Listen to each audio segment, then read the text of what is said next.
Assalamu alaikum and welcome to this new Arabic lesson with me, Maha. Today I'm going to start a new series of lessons about verbs.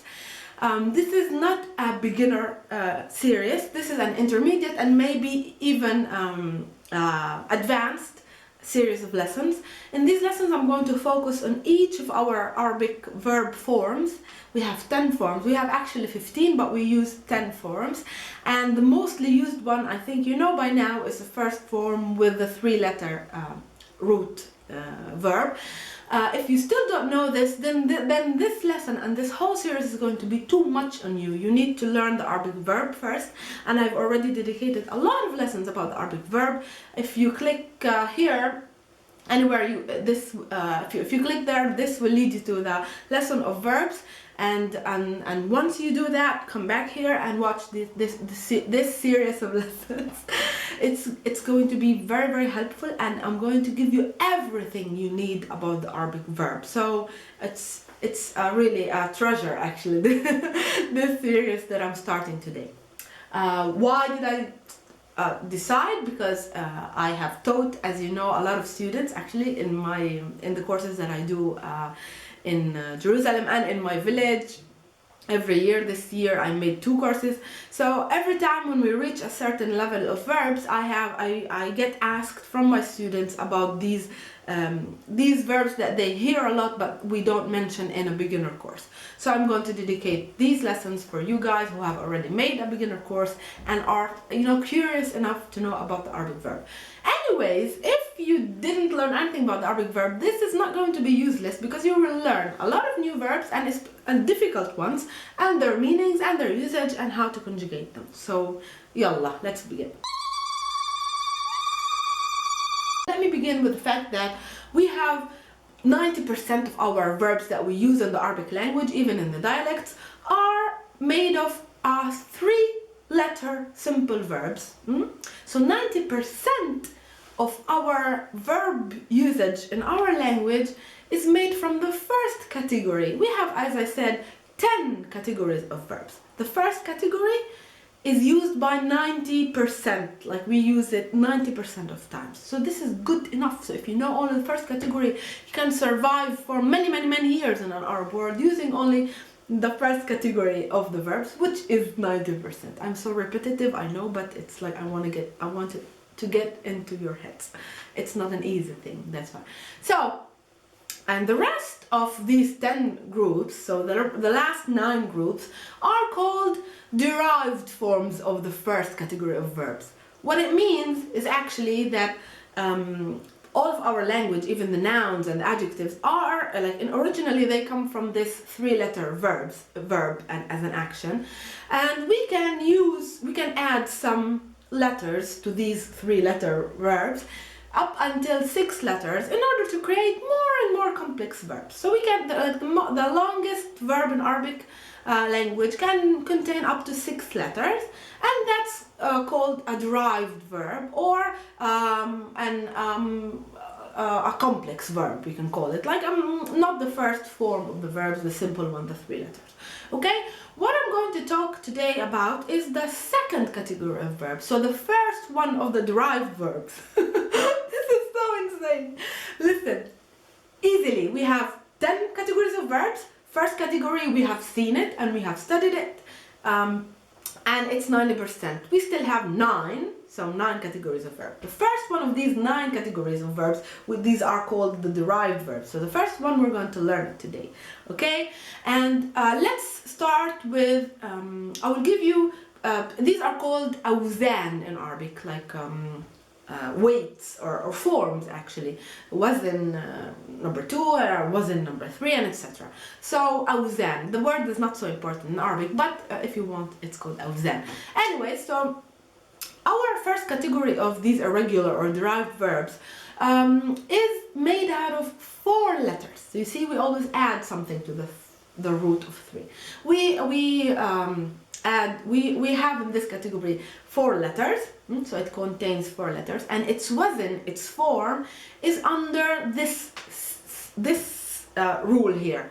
Fa'ala. double the middle one. Fa'ala. Why am I using fa'ala? Because we usually use fa'ala, but you know what? I'm not going to use it. I don't want to complicate your life. Because usually, I will tell you why, and I will tell you why I will not use it, so you get it even easier. These awzan, these forms, we call them fa'ala. Fa'ala, fi' comes from the word fi'l, which means verb, fi'l, fa'al, fi'l.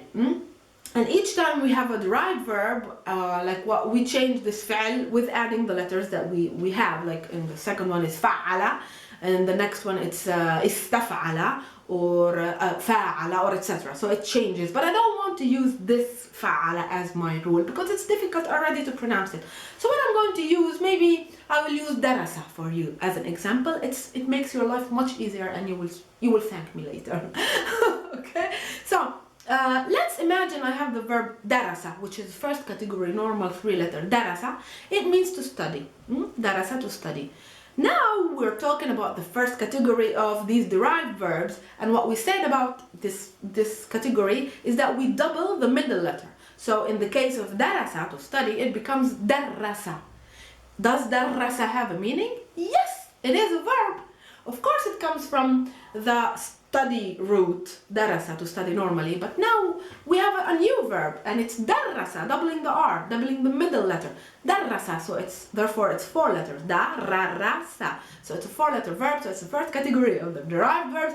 So what is the meaning of this darasa? I want to give you just a small thing about these derived, just one last thing. You see, there's a lot to talk about, so I can't, I always remember something and I need to tell it to you. These derived verbs, in addition to the original meaning of the letters of the original 3-letter verbs and the things that we add, the letters that we add. So in addition to the original meaning, they have some additional meaning to the verb. So darasa is different than darasa. Of course, it's connected with the meaning, but it has an additional meaning. So the derived verbs, they add some meaning. And in this category of today, which is the second one, the second form, or the first one, I don't want to know what to call it. It's khalas, the second form, let's call it the second form. So the second form, its additional meaning to the first form, what it does, it makes the verb causative, or it intensifies the action. In the case of darasa that I gave you, this example, darasa simply means to study. Darasa, it's causative, so it's to teach. So it's to make somebody study. So it's usually to make something, to make somebody do the action. That's the meaning, the causative meaning. It's not a normal, simple verb, to study. It's to make somebody study. That's one of the 2 functions, or the 2 additional meanings that we add in this second form. Second one, I told you it's an emphasis, or an emphasis of the action. I will give you one other meaning, or an intensifying of the action.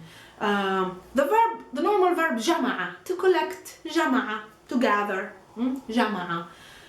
In the second category, which is today, in second form, it would become jamma'a, and we have jamma'a. Jamma'a is to amass, to make a mass of things, to accumulate. So it's very connected to the original meaning of to collect, but it's intensified collection. So it's what did I tell you? Amassing. You're making a mass of, like, collecting, collecting in a very intensive way. Okay? Did you understand the difference? But we have these verbs. We have jama'a, collect, and jamma'a, to overcollect, to intensify the action of collecting, so to accumulate. All right? Does it make sense? It does. I will give you more examples so it makes more sense, and I will give you like a group of most common verbs that we use in the second category, or in the second form of today, okay? And what I will do is I will conjugate these verbs for you in the past tense. In the following lessons, I'm going, after the end of this series, I'm going to take the same verbs and I'm going to teach you the conjugation in the present tense, okay? It's not an easy thing, that's why I'm dividing it in 2. It's already, I don't know, it's maybe already 10 minutes I'm talking and we still didn't do the conjugation. So I need you to understand it well. That's the difficulty in teaching through video, normal video, you know. Like if I would teach this lesson, it's going to take me at least an hour or an hour and a half. But in video, I need to make things quickly, or else you will just die from boredom. Anyways, we have a lot of things to do, so I'm dividing them. Anyways, so let's go back to درس, فعل, جمع. I will give you more verbs. The verb سلم, سلم. سلم comes from the word salam, peace. Salama is to greet somebody, actually like this, that's salama, to give them your hand, and salama. So it has like the mutuality as an additional meaning to the original word. Salama. Forget about mutuality, what I said just now, don't forget, ignore that I said it. So salama is to greet somebody else. Salama. Salama, we have the verb salama, but it's not... Salama is like to escape something bad that would happen to you. Salama, I need to check that, but salama, like we don't use it. We use salama, which means to greet somebody, and this is an example of a verb in the second form. Salama.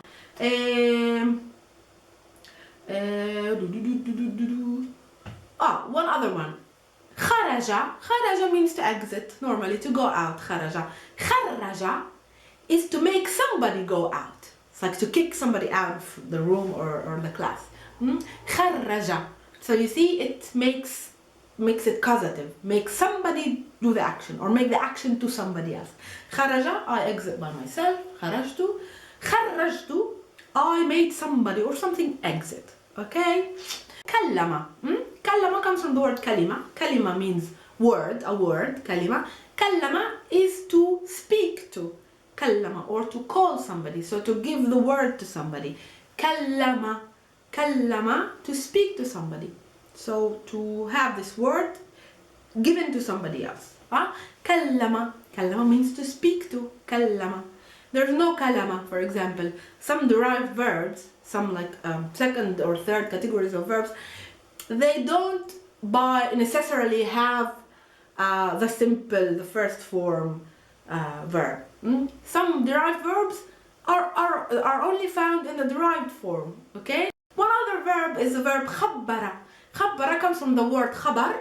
Khabar, which means a news. Khabbara is to tell the news to somebody. Khabbara. أنا خبرت خبرتك خبرتك etc. So خبر. One last verb that I want to give you is جهز. جهز. Also this one is the second form because it has 4 letters. Ja, ha, ha, and za. جهز means to prepare, to make something prepared. So to make something in the action of being prepared. So to prepare something. جهز, or to organize, but maybe it's better to prepare. جهز. جهزت نفسي for the trip. جهز. Alright, so these are several verbs that I gave you in this category. And what I'm going to do now is to take the verb درس, to teach, and I want to conjugate it with you, so you see how the conjugation differs or is different from the normal conjugation of a past tense verb, normal 3-letter verb.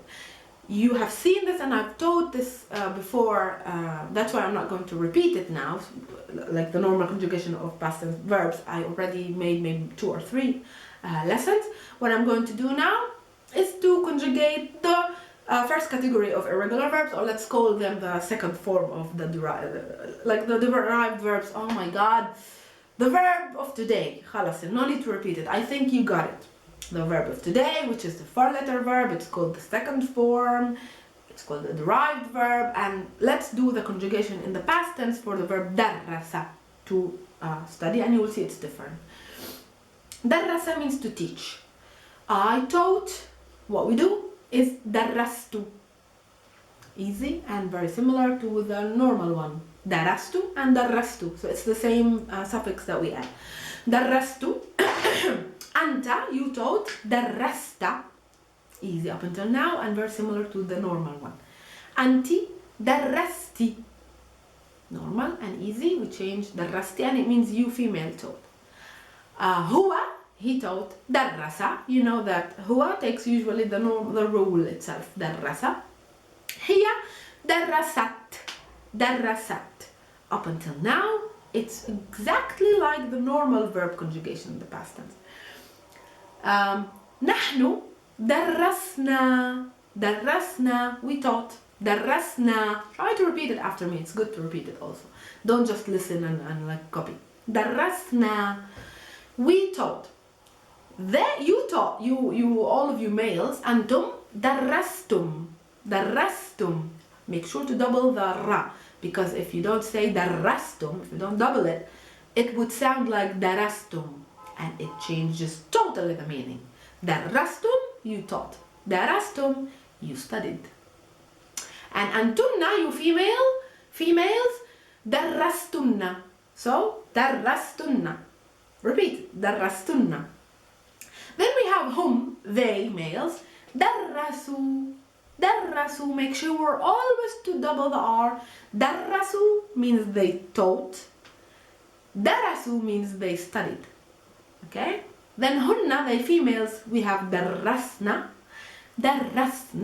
Short na, because it's not درسنا. Remember, we have these similarity. درسنا, short na. Then we have the dual, أنتما, you two, you taught. درستما. And huma, they taught. درسا, they taught. درسا. So this is a conjugation. What did you notice? It's exactly the same conjugation as the normal three-letter verb. So it's exactly like the first form conjugation. Exactly the same suffixes that you add. What changes is the present tense, the conjugation of the present tense. It changes totally. So that's what is really the difference between the conjugation of the past tense of the first category and the past tense of the second category. The conjugation of the first category and second category is the present tense, is the thing that's different. But for the past tense, everything's perfect. You just repeat the verb and add the same suffixes. So I hope you like this thing that it's the same. I'm going to repeat the conjugation again for you with a different verb, and then I want you to do the others, so as an exercise. Let me take the verb حضر, which is to prepare. حضرت, I prepared. أنت حضرت, you prepared. أنت حضرتي, you female prepared. هو حضر, he prepared. هي حضرت, she prepared. We حضرنا, you all حضرتم, you all females حضرتن. They males حضروا, they females حضرنا. They too, you two حضرتما, and they too حضرا. I want you to do all the other verbs. I'm going to put them here for you. I want you to try to conjugate these verbs and tell me the meaning, and try to create some sentences. And if you want, answer me, give me your homework like here below. I read it, I read your comments, or on my Facebook page. I'm going to put it also on my Facebook page. I want to see how, or even in a video response, why not? I want to see if you got this lesson.